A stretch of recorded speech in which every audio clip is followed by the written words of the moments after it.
নাম অরুণ নোয়াতিয়া। আমি ধনপুর মণ্ডলের জনজাতি মোর্চার সদস্য এবং আমি এই ত্রিপুরা রাজ্যের সিএমের কাছে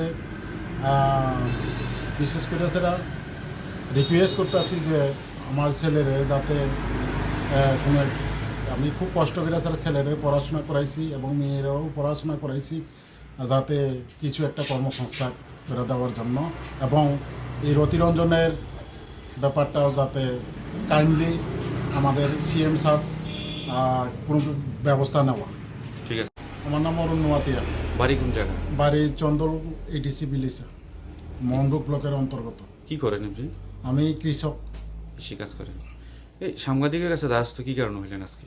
সাংবাদিকের কাছে দ্বারস্থ হওয়ার কারণ হইল আমার ছেলেরে বিভিন্ন ফর্মুলা দিয়েছেরা ফুড অফিসার বানাইব কইয়াছেরা আর অতিরঞ্জন হের বাড়িতে দায়িত্ব নিছে। কি আপনার ছেলের কি নাম?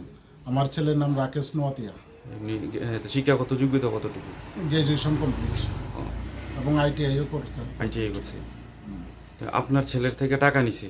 আমার ছেলে থেকে প্রথম হের বাড়িতে যাওয়ার পরে রতিরঞ্জন ত্রিপুরা।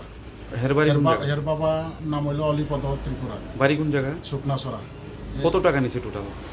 প্রথম নিচে 10,000 টাকা, দ্বিতীয়তে আমার বাড়িতে আইয়াছেরা 10,000 টাকা। এরপরে আমি আমার আবার টাকার তাকদা দেওয়ার পরে আমি জমিন ধানের জমিন বন্ধক দিয়েছে, আমি তার 30,000 টাকা দেওয়াইছে। আর গাড়ির বাবদে আমি 5,000 টাকা পাবো। এই হইল 55,000 টাকা। 55,000 টাকা মানে এটা কি চাকরি দিব কইয়া লই গেছে? হ্যাঁ, চাকরি দিব গেছে। তুই হে যে চাকরি দিব মানে কি করে বিশ্বাস করলেন হে যে চাকরি দিবে? হে তো কোনো এমপি না, মন্ত্রীও না। এমপি না, মন্ত্রী না, ঠিক আছে, কিন্তু দেখা গেছে দিদির লোকেও প্রায় সময় পুস্টুস করে। আচ্ছা, তো এলাকা দিদি ধাই না। লোকাল নেতৃত্ব মানে একজন ভালো মানে ভালো একটা সম্পর্ক নেতারা, ভালো একটা সম্পর্ক আছে। তো এই বিশ্বাস করে টাকাটা দিছে। বিশ্বাস করে সেটা টাকাটা দেওয়া হয়েছিল। মানে কি চাকরি দিব কইছিল হে? হে কইছে ফুড অফিসার। Food officer. তো এখন পর্যন্ত আপনার চাকরি কি হয়েছে না আপনার ছেলে? হে কইছিল তখন যখন টাকাটা নিতে সময় কইছে 15 দিনের মধ্যে অফারটা হইব। অফারটা হইলে বাকি টাকাটা দেওয়ার লেগে ডিমান্ড হয়েছিল 3,60,000 টাকা। আচ্ছা আচ্ছা।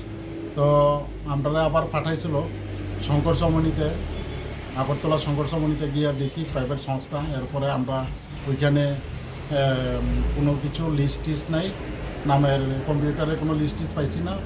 পাওয়ার পরে আমি ওইখান থেকে বেরিয়ে আসি।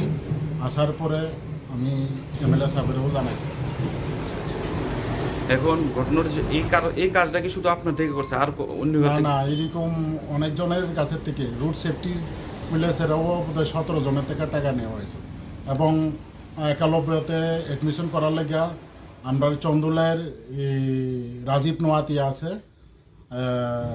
হেও আমাদের বিজেপির কার্যকর। তো হের কাছে থেকেও 40,000 না 45,000 টাকা নিয়েছে। তো এখন আপনি কি চাইতেছেন? যে আপনি এখন চাইতেছি যে আমার টাকাটা অতি সতে রিটার্ন করে দাও। আর না হলে আপনি মামলা করবেন? হ্যাঁ, আর না হইলে আমরা আইনের দ্বারস্থ হব।